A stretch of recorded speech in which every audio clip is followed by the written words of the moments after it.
All right, man, peace. So, brothers, I did a video pertaining to Mr. Mark Cuban, the owner of the Dallas Mavericks, and his assertion that there is a very large disparity when it comes to basketball IQ between his rookie, Luka Doncic, and many of the top American basketball players.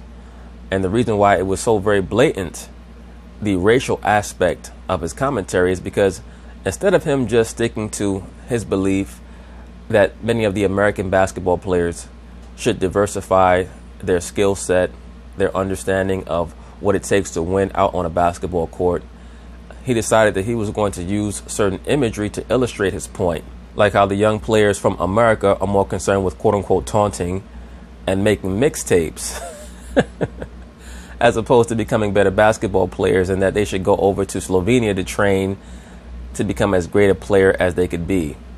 In that video, Byron Scott, the former LA Laker in the Showtime era, he seemed to pick up on it, and Scottie Pippen also is picking up on it, as is Mr. Marcus Spears, the journalist who works for ESPN, as did two very notable black players who play for Mark Cuban on the Dallas Mavericks, that being Harrison Barnes and Dennis Smith. So anyway, they're going to talk about it. I'm going to chime in.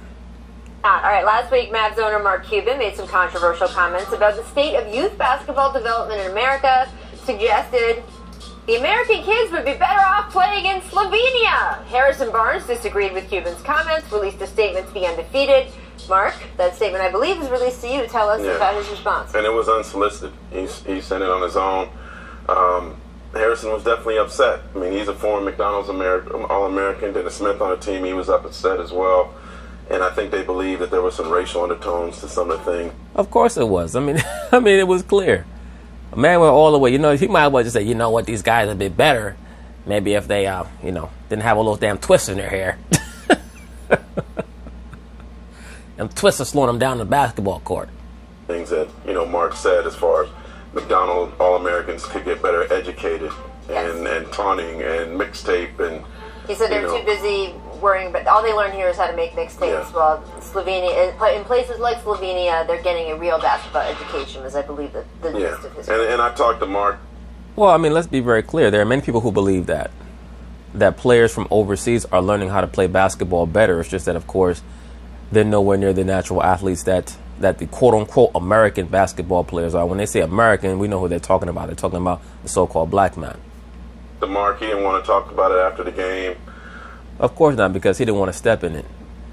To be quite frank with you, I don't think that he thought that his quote, because he was speaking to a European publication, I don't think that he thought his quote was going to get back to America. But he and Harrison had an awkward conversation before the game. Dennis Smith said that they talked briefly about it. They're going to talk about it again. So stay tuned with the Mavericks and how he and his couple of former McDonald's All-Americans get through it. Yeah, I felt they come in with that shit. Get through it. Everything with these woke Negroes is we have to talk about it with the white man and we got to get through it. Fuck all that. If he think what he think, that's him. We ain't friends no fucking way. Give me my check. We're going to do what we can to win basketball games because we want to win. I want to because I'm a winner. We want to win for the team. We ain't winning for him. Fuck him. If that's what he think, that's what he think. It is what it is. As long as he give me what he owe me, we good. I felt like it was a smack in the face. Definitely was a bit of a racial comment to a lot of the players that have played in this game. That's clear. And if you want to converse with him about it and let him know that you don't, that you don't respect his comments, that's that. But trying to build bridges on some, we have to work through this, and fuck all that. He's the owner. He ain't the coach. He's not your teammate. He ain't none of that. His job is to cut checks. I mean, you obviously drafted a very talented player, ready, NBA ready, and he's definitely on a pace. Yep. Yeah. Right, but let's also keep in mind that what Mark Cuban stated is something that came from his heart. That's how he feels. It's whatever. But it's also the byproduct of the constant Luka Doncic is the greatest player of the last 5 years. He's the best rookie by far. This rhetoric and this banter that has been going on, that has been getting propagated on shows like this one by Miss Rachel Nichols, who's gone out of her way to extol Luka Doncic. I mean, she just talks about him inordinately. He's a very nice young player. But you also have another dude out there in Phoenix, DeAndre Ayton. Of course, their team is not as successful. but they also don't have veterans like DeAndre Jordan and Harrison Barnes on the team in Phoenix to help out DeAndre Ayton and Devin Booker. But DeAndre Ayton, quiet as kept, is averaging 17, 18 points a game and about 10, 11 rebounds. So he deserves a little shine as well, but they're accustomed to players who look like him doing what he's doing. And that's why I made the statement in the previous video pertaining to Jeremy Lin, because I saw the same thing from the media back then, highly racialized, quote-unquote, subliminal commentary. On the page to be Rookie of the Year, kudos to him, kudos to Donnie Nelson for, being able to find that kind of talent. But that's a once-in-a-lifetime player. Maybe not once in a lifetime, but you're not... Yeah, I mean, he looks like he can be a very good player. We're not going to know if he's once in a lifetime until a couple of years from now to see how he grows year by year. Drafting players like that every year. It's 20 years between Dirk and him. So you're relying on these players, these American players, these athletes, these guys that you say listen to rap music and play video games. Well, these are the guys. Did he mention video games, Scotty? Scotty putting a little barbecue sauce on it. These guys that you say listen to rap music and play video games and smoke weed and get tattoos and have Caesar fades, those guys. Guys that make up our game. And you can go and draft as many European players as you want and put them all on one team. They're not going to be able to compete with American players. Let them know, Scotty. I don't care what type of schooling they get. They're not going to be able to beat these dudes from America, quote unquote, from America. These niggas. So for him to say that is very insulting to the players, because there's no European players. He insulted everybody, though. He didn't just insult the players from America. He insulted the coaching also. The bottom line of it to me is that Mark Cuban was probably drunk, a little high. He spoke to some publication in Europe. He thought that his comments would never get back to America for whatever reason. I have no idea why. Because we're living in a global society, especially when you're a celebrity, no matter where you are or what you're doing, who you're speaking to.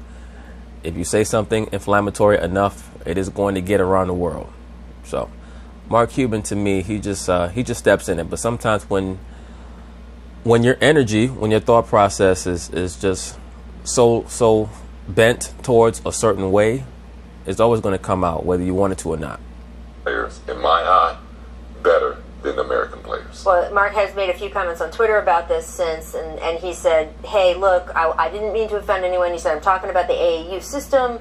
He has gone on record. Right, but what does the AAU system have to do with with making mixtapes and taunting? Now, I even hypothesized that maybe he was speaking more about some of the highlight reels that you'll see of AAU players or amateur players that you'll see on outlets like World Star or what have you. But, I mean, you have to understand how that was going to be perceived. Because when we think of mixtape, we think of hip-hop. That's just what it is. So, and I'm sure Mark Cuban, he knew what the fuck he was saying. On record many times in the past saying he doesn't like the AAU system. He's an advocate of having basketball academies here in the United States, kind of like they do in Europe.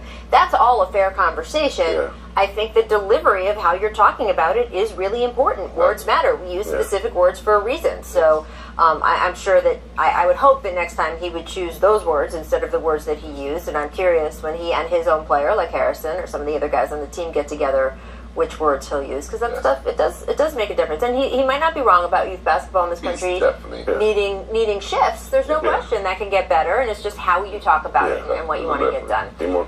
And as I've already stated, if you're going to put all this stake in European basketball players, let's evaluate how many great European basketball players have come through the NBA. We're talking all the way from the start of the NBA in the 40s, or you can go from the modern NBA start, which is 1979. There have been some good players who came here from Europe. Tony Kukoc, Marshallonis, very good players like Ginobili, who was a borderline great player. And then you had Nowitzki, who's the best European player ever.